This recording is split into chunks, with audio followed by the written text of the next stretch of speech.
I'm Margaret Rees-Jones. I am a Muir, and I have taken many years, but finished a book called Printer's Progress, which is being launched this evening at the museum. And I gather, I think about 180 are coming this evening, which is really very special. Margaret has been working on this project for many years, and while I've been guilty and a little slow in responding to questions, we needed to get the project completed.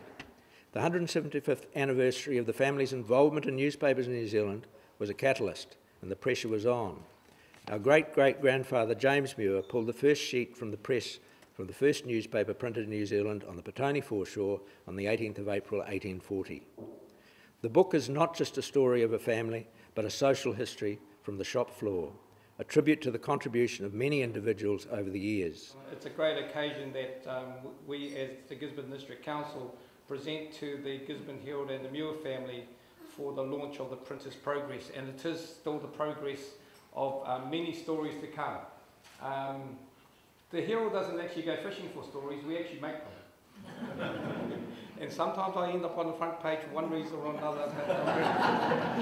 But Michael, may I ask you to come and receive this on our behalf? Thanks, mate. Thank you, Michael.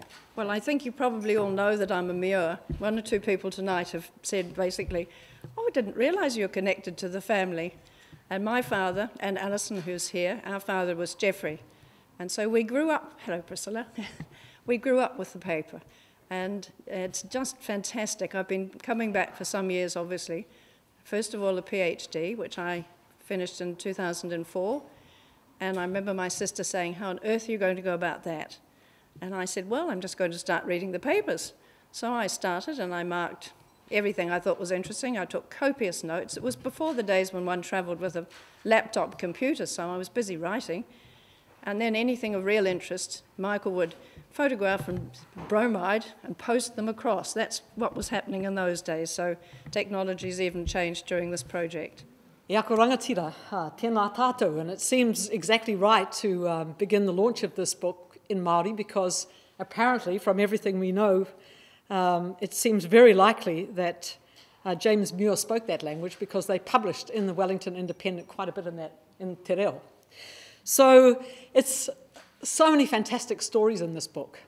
And I learned, I've known the Muir family, I guess, for most of my life, and I learned a lot about them reading this amazing tale. And if I was still in my role as Chair of Historic Places Trust, Michael, I think I'd be trying to organise a blue plaque, not for you, but for the building, because 175 years of involvement right from 1840, one family, the first sheet, the first newspaper printed in New Zealand, right till now. That is an amazing, amazing story.